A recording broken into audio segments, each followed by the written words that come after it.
Hey man, it's good to be here with you tonight. I'm Cisco Walker, an evangelist here in the International District. I have with me Doug, and Doug's been, I think this is Doug's third time with us tonight, and it's great to have him here again. And tonight we're going to be talking about Ozzy Osbourne and Evangelicals. As you know, Ozzy Osbourne passed away. I believe it was Tuesday. He died on July 22nd at the age of 76. And I am a born-again believer, but I have always liked Ozzy Osbourne. I have always, I've listened to his music. It's shaped the way that I play the guitar. He's been a fascinating person for me. And he is, without a doubt, a cultural icon. And what were some of your just initial reactions to him passing away, Doug? Well, I don't want to sound too cynical or anything. I do occasionally like to go out to karaoke, and my thoughts initially were actually, I'm not going to karaoke this week because I don't want to hear people do terrible renditions of his songs. Yeah, because you know it's going to blow up. Oh yeah. Yeah. They're going to do that. But all things considered, I'm a musician myself, coming from a lot of rock background, and you can't really have that conversation about the people who laid the groundwork without bringing Ozzy into it. Yeah, especially for heavy metal, and I was even reading some things on the internet, and there were several like Christian metal bands that were expressing their sorrow, expressing their remorse for the passing of Ozzy Osbourne, and so that's so interesting because that's why I've entitled this. Ozzy Osbourne and Evangelicals, because I'm not big into Christian metal. I'm not big into that whole genre, but it does exist. It's very prominent. Some of it's okay. Yeah, but like even those people who claim to profess Christ, like they acknowledge like what an important person he was for pop culture. And I think that's so interesting. Obviously Ozzy Osbourne, he came from a working class family. He was very open, very truthful, very honest about, experiencing sexual abuse as a young kid, being bullied, having no money, coming from a working class family in a very poor part of London, I believe. And Ozzy was, he was called the Prince of Darkness. There was so many different facets to who he was. He was a musician. He was an entertainer. He was a father. He was a son. And but Ozzy also had, just like every entertainer, and this is kind of what I want to get into just for a few moments. But he had an alter ego, right? He had a shtick. I would describe it more as a public persona. Really. Okay. Yeah. When you are, one of his nicknames being the Godfather of metal. When you're that guy, you kind of got to put on the act. Yes. You have to. Any form of celebrity has to put on the act of one form or another. We can consider the extremes of that. You got performative groups like Gwar. Guys who just go completely over the top.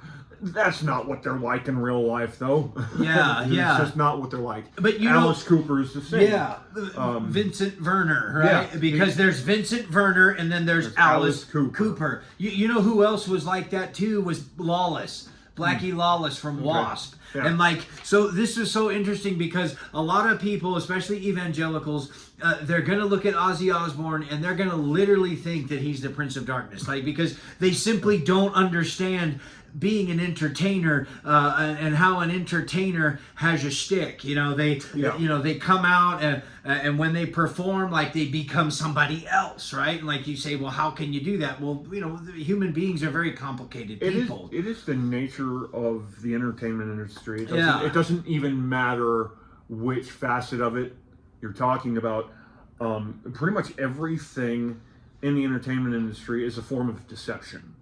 Yeah. Simply for the sake of entertainment. Sometimes you learn a little something. Sometimes you get a good message out of it.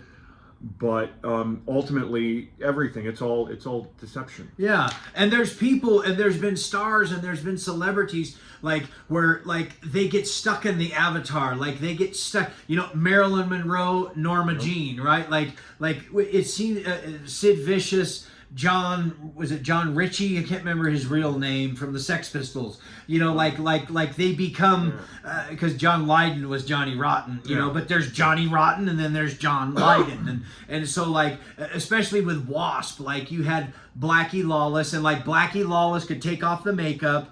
He could take off the spikes and the saw blades. You remember Wasp? But then you had Chris Holmes, right? Who was the guitar player? Remember, Chris Holmes was in the Metal Years, the Decline of the Western Civilization. He's the guy in the swimming pool drinking the vodka, saying he's the happy camper. But for Chris Holmes, like he couldn't, like that was just who he was. And sometimes in entertainment, I think this is true with Marilyn Monroe. Like Marilyn Monroe becomes the dominant persona instead of Norma Jean, and that can be very fatal, and that can be very self-destructive. And so like it's kind of amazing that Ozzy Osbourne, I think for years, like that he really probably believed that he was this debauched Machiavellian, you know, heavy metal Demon singer. possessed. Yeah, demon possessed. Yeah, all those things. But like it was so interesting to look at his life. Now do you believe that there was some? Do you believe that he knew the difference between, you know, when it was showtime and when it was time for him to be with the family? Absolutely, and I'm going to be a touch humorous about this. When they had that show, The Osbournes, the reality show, I was consistently confused every time I heard Ozzy speak. Totally unintelligible. You can't tell what he's saying. Yeah. You know, it compelled me to suggest, maybe he should sing everything he says, because you can hear that plain as day. Yeah, and he was and he was a good singer. You know, he was you know, and I remember being a kid, and my dad had Paranoid. He had the record Paranoid, and I remember having that record as a teenager, and I was experimenting with drugs and cocaine and alcohol, like most. Well, all the kids I knew, that's what we did. You know, I didn't know like good kids, you know. That's just what we did. We lived in a rural area. I wanted to be a guitar player, and this was pre-grunge, so everybody, like, you had to know about Jakey Lee. You had to know about Ozzy. You had to know about Slayer. You had to know about all these things, and had all the posters on the wall. But I had the album Paranoid, and like that was in my room for like 3.5 years, and like that's one of the ways that I learned to play the guitar, just putting the needle on the record and going round and round and round. And like that's unheard of now because we have the internet.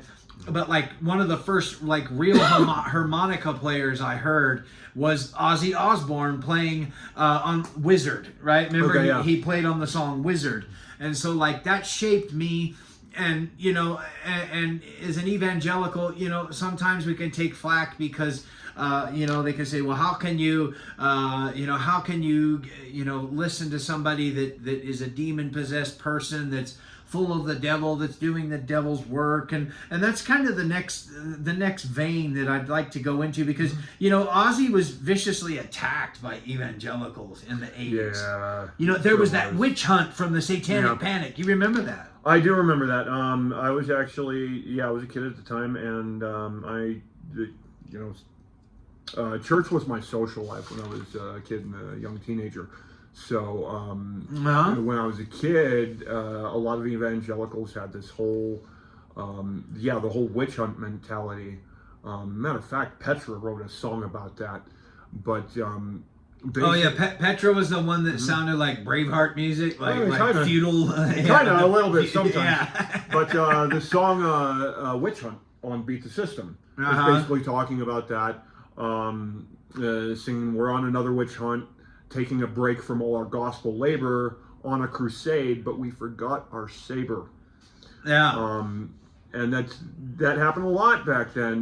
There was so much attacking anything cultural, Care Bears, Transformers, anything that was popular was somehow muscled into Satanism. the shape of being Satan. Yeah, And, yeah. You know, that brings to mind another point concerning, you know, giving Satan too much credit, but ultimately, yeah, there's a problem with witch hunting sometimes. Yeah, well, he was attacked by evangelicals. He was, you know, he became like kind of the villain for like the satanic panic that swept through the 80s and some would argue even into the 90s. You know, if you watch Stranger Things, you know, Stranger Things is set in that time period, and I love how they have that character Eddie, and Eddie plays D&D, and like all of Hawkins thinks that like they're worshiping the devil because they play D&D, and most people don't realize that that is a critique of the satanic panic, because the satanic panic, for the most part, like, it wasn't real. Like, the only person, you know, there were occult crimes, there were people like Richard Ramirez, there were people that were doing awful things they weren't anti-theist Satanists, they were theist Satanists, right? Ramirez pledged allegiance to the devil, but there's always been this anti-theist type of Satanism, like this cartoony type of Satanism, like this rebelling against Christianity, rebelling against your parents, rebelling against the government. And like, I think that Ozzy fit more into that anti-theist niche because he's never, he's said it publicly again and again that he never worshiped the devil. No, and honestly, if you consider any of the lyrics from any of their music, whether he was with Black Sabbath or his solo stuff, none of it's particularly demonic. None of it's even particularly negative. A lot of it is actually usually carrying a positive message. Consider things like Mama, I'm Coming Home, Crazy Train, talking about how crazy the world is, and like, you know, you kind of want to get off. But to be fair, and I'm an Ozzy fan, but to be fair, like, Sabbath was the darkest, most macabre thing, like, that had ever hit, that anybody had ever seen or heard. Like, you know, well, then the 90s produced Typo Negative. But they started that. Ministry, Jurgensen, KMFD, like all that, you know, all that junky kind of music dark, and stuff. Gothy metal. Yeah. But it all stems from Ozzy Osbourne and Black Sabbath, because Black Sabbath, like, you explain your theory on War Pigs and some of the, like, they were way ahead of their time. Yeah, well, War Pigs, lyrically speaking, it's a scathing critique of the military-industrial complex, and probably one of the best that the music industry has ever come up with. You know, you can consider guys like Arlo Guthrie, with This Machine Kills Fascists on his guitar.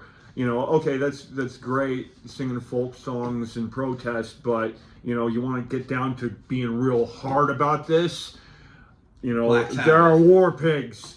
Yeah, and they're gathering like witches at black masses. And, you know, if that was really their thing, what they were into, they wouldn't be describing the evil as that. Yeah, and remember that on the cover of Paranoid, you know, you could open it up and there was a photo, of all of them standing there. Word Salad used to have it in there at the punk rock house that was over there by the Smiths off Yale.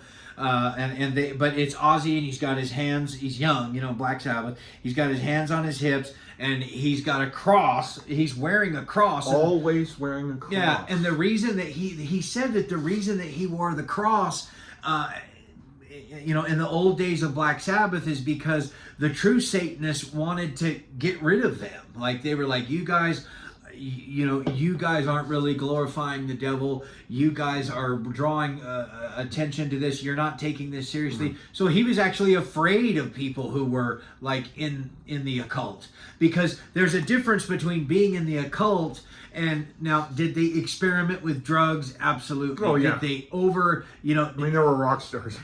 Yeah, and they overindulged, but like Yeah. they weren't like practicing black magic. They weren't attending black masses. Like they weren't doing satanic rituals. But like they were accused of that. And Ozzy was He was tarred and feathered. He was burned at the stake. He was drawn and quartered by those who were pushing the satanic panic agenda. And even the song, you remember the album Ultimate Sin, right? That was the one with, remember, it was the one with the woman, and Ozzy was like a bug. He was like a bee or a fly or something in his face.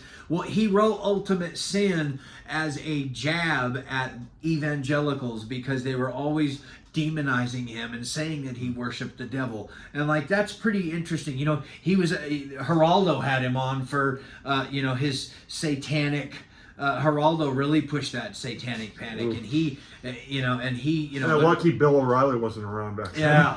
Yeah. But there was Suicide Solution where, Ozzy Rock and Roll on Trial, where Ozzy, I believe he was sued, just like those in Judas Priest. They were sued because of the lyrics to Suicide Solution. So he's always been an interesting figure. He's always been a figure that, that kind of surrounds the First Amendment, and how far can we take the First Amendment, and what does the First Amendment actually do for us? And so I think he was important in those ways. I would say so, but not so much in a direct way. Okay. Whereas, we consider like pushing the envelope where lyrics are concerned. Well, he actually wasn't really the edgiest thing at the time. No, Christian Death, right? Ross Williams. You got things out there that are far, far worse. It's just, Ozzy's more popular. He's more popular. And, and he was, and he was popular, and but the Osbournes was so, because that's like before Kardashian. That's like. I think Real World was already running, but like that changed everything. Having a reality show with Ozzy Osbourne, America loved it. America like ate it up. Yeah. Well, I mean, Ozzy's pretty entertaining. Like, especially exactly. when he can't speak coherently. And then that isn't really because of well, it's probably because of drugs, but not currently on. Yeah, sure. Sort of Right. And don't do drugs, kids, because it'll mess up the way you talk. Yeah, he had and he was he was such a enigmatic figure. Ozzy would so I have some ideas here. Is the use of did Ozzy use satanic imagery for shock value or for artistic metaphor? Well, I would actually argue that he didn't really use satanic imagery. Yeah. He used dark imagery. He used gothic imagery. It was dark. Yeah. But there wasn't anything particularly demonic about it. Maybe like, we got this one back here where he's got like bat wings. Yeah, and the top hat. Yeah, somebody else did that. Like, it's a cool picture he actually of him. wore those wings, to be honest. Yeah, but that's so interesting because your hardline evangelical, like Doug, I don't think they know the difference, because even myself, who am a fan, and that's why I wanted to talk with you about this, because you're going to bring out points, because I think that everything Ozzy touched turned to gold. But like even my thinking has been shaped and warped by the satanic panic, and shaped and warped by my concepts of Christianity, but not really a correct Christianity, more of a Puritan Christianity, like the church is good and the world is bad. Everything about the world is bad. And so drawing that hard line. So you're saying that from what you have seen, from what your observations are, he wasn't really even using satanic imagery. No, not really. As far as I can tell. I mean, I've been into some pretty dark stuff. It wasn't like Mayhem. Consider like Burzum. Well, even it wasn't even as dark as say I mentioned Typo Negative earlier. Yeah. I mean, they were pretty dark, but also considered pretty tame. Yeah, I think Wasp was more like. In Slayer, we can take Slayer as an example, because they do actually use a pentagram in their logo. Yeah, and the goat and the haunting the chapel all that and stuff. Yeah. Here's one distinction I can really make between Gothic versus Satanic. is which direction the cross is facing. Okay, explain it. Yeah. Upright cross versus an upside down cross. Yeah. I've never seen Ozzy in an upside down cross. No, I never have either. Always a proper cross. Yeah, so Always. yeah, so maybe maybe for him, because I talked to a couple of preachers and I talked to a couple of pastors and a couple, most of them said that they kind of went the Geraldo route, that he was a devil worshiper, that he was this, he was that. But that's why it's so important for us as evangelicals, like, we need to have a concept of like, what truly is a Satanist? What's a theist? What's an anti-theist? Because you brought out the point so well, because I had kind of pigeonholed him into having demonic imagery or demonic visualizations. But I don't see it as demonic at all. But you're correct. And so it shows how easy it is for people to veer off that way, and it shows how susceptible we are as sheep to just believe everything that we hear and not question, because we're too lazy to look into it ourselves. And that's mind-blowing that he doesn't really have demonic imagery behind him. Yeah, you really think about it. I mean, it's all dark, it's all gothic, but it's not really demonic. Yeah. If you want demonic, you can get it from somebody like Sam Smith or The Weeknd. Yeah, okay. These are modern pop stars that are doing that now. Yeah. And it's just right out there in the open. Yeah. So now and very, very literal as well. Yeah, it's just nobody. Well, yeah, and nobody, nobody cares, Yeah. And so the world has like changed so much, and I know that there's the Rihanna stuff that's on the internet, and the people, evangelicals are making these videos and they're saying that these pop stars are having demonic imagery, and maybe they are, and I haven't had enough time to really look at them and to really discern whether it's right or wrong.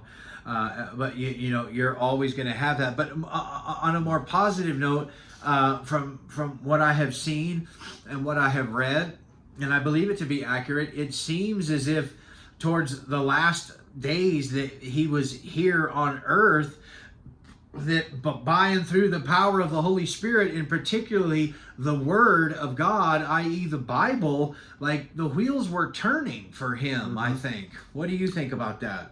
I think so. He's actually talked a little bit about, his faith in interviews. Yeah, my understanding. He regularly attended Church of England. They have pointed out that, and in his own language, that he is a believer. It's one thing to say you're a Christian, but that can be for image. If you're saying that you're a believer, then that's a lot more profound. But okay. So I have this here. I didn't think we would get to it, but being an entertainer and having the moniker, self-proclaimed moniker as the Prince of Darkness, like, he had to be really careful, because remember last night we were talking about Twisted Sister, and when Twisted Sister, Rock and Roll on Trial, and that was the Tipper Gore, the parental labels, and so they put together the hearings, and it was Dee Snider, Frank Zappa, and John Denver, and Tipper Gore. They said that she really wanted Vince Neil because she knew that Vince Neil, didn't know anything about American government or politics. Vince Neil was going to be a straw man, but instead they got John Denver. And I've read about this quite a bit. It's in the Rock and Roll Hall of Fame. It was a big deal, and like they still did it anyway. They still put the parental label on, and but those three. Well, I think there's a place for the parental advisory. But Dee Snider, Zappa, and Denver, they were there and they testified under oath. And Zappa and Dee Snider said when John Denver walked in, they were like, "Oh, great!" They're like, "We've got this guy." But they said that John Denver knew so much about American government and the First Amendment, Second Amendment, Eighth Amendment, all that. Like he knew the Constitution, and they were completely blown away. But D. Schneider was asked, and he testified under oath. He said that he was a Christian, right? And he said that that he was a Christian, that he was a teetotaler, and that for him, that rock and roll was a business. Rock and roll was a way that he made his living and an act, and the fans snubbed him for it, and that was like the death nail in the coffin for Twisted Sister. So Ozzy is so interesting that you're right, because I did read some of those same snips of interviews where he did say that he believed in God, and he did say that that he was open to the ideas of faith, because that could have really hurt his career, but there was a boldness. Well, he was so far beyond everybody else that it really doesn't matter at this point, because I mean, but like it's just so interesting, and it's so interesting to see a person at the end of their life somewhat soften. And I wanted to bring this up too. There was he was a celebrity evangelist. The celebrity evangelist was the one that visited him, gave him the Bible with his name on it. And even Jack Osbourne said that he said his father wouldn't go anywhere without that Bible. Like he had to have it. He had to have it by the bedside. He loved it because it had its name on it. And thank God that somebody thought enough to get to him. Because most people, most Christians, if they're honest with themselves, and this is terrible to say, but they're going to be like, he's too far gone. Do we want Ozzy? Just do we really want Ozzy? Yeah. Do we really want Ozzy in heaven? I do. Yeah. Do we really want Ozzy in heaven? And I even had a couple of ministers, and they were like, I don't know if he made heaven his home, but I feel that he split hell wide open. It's like, well, that's a pretty harsh statement, right? Yeah, right. Just they're cliches, right? I mean, you should never say that about anybody, but. And then I had one minister, and he said I don't know if he's in heaven. He said, but we'll find out. And it's like, well, you better hope that you get to heaven, just like Ozzy hopes that he gets to heaven. Whatever heaven is, whatever. We're all kind of in the same boat, really. Yeah. I mean, I'm quite certain Ozzy ain't done anything worse than any of the rest of us. Yeah, so one minister told me he'd split hell wide open, which I expected that, and I think there's a lot of people who, but you know what? It's actually good that people within the heavy metal music industry, within the music business, within their entertainment business, like that's coming out so strong. And the Apostle Paul said when he talked to King Agrippa, he said, I'm sure that none of these things have escaped the king, because this was not done in a corner. And so for him to, I know that Kat Von D's, and there's been like Kanye, there's been other celebrities, even going further back, Bob Dylan, the Jesus, there's stuff like that. But this is different because, it's out there, and, it's on the internet, and it's never going to go away. And like something was happening about his faith. I do kind of want to like return to something you had said, like someone nearing the end of their life, how they soften. Yeah. And I think, again, we might kind of revert that a little bit because, well, again, lyrical content, you see that it's always kind of had a soft heart. Yeah, He's felt for people. Yeah, he's had empathy. Yeah. And a lot of his music reflects that. Yeah, it's so wonderful. His music is very, very human at times. Yeah, and I'm so glad that you've brought that up. And this is one of the reasons I wanted to talk about this, because there's so many, and I just think that there's so many evangelicals, that live in the Pure Flix bubble. They live in the church bubble. They just surround themselves with, they're just proverbial fish in the fish tank, and like they don't really know. They think of Ozzy Osbourne, and they think Satan, they think hell, they think, it was so much more complicated than that, but what a great way to end your life, and they said he loved that Bible because it had his name on it. because I'll bet you it was probably similar. One of his album covers actually had like the cross that he wore around his neck and OZZY. Yeah. I wonder if it had that sort of setup on it. That is cool. I honestly, for any given collector item out there that ever once belonged to Ozzy, I would love his Bible. That would be awesome. Yeah, I'd want that more than anything else he ever had. and as we close, I have this passage in Luke 23, verses 39 through 43. I don't know where Ozzy's going to go.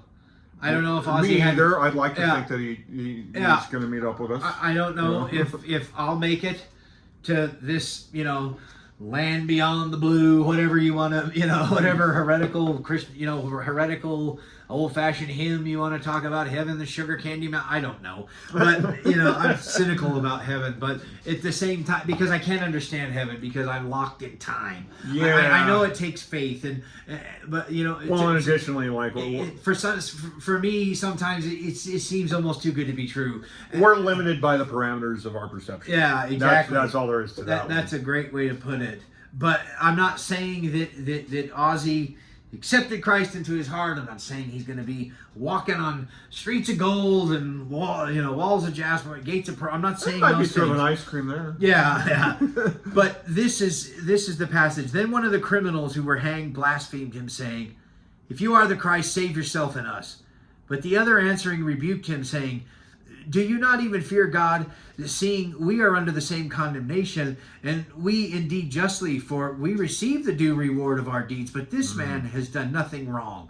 Then he said to Jesus, "Lord, remember me when you come into your kingdom." And Jesus said to him, "Assuredly I say to you, today you will be with me in paradise."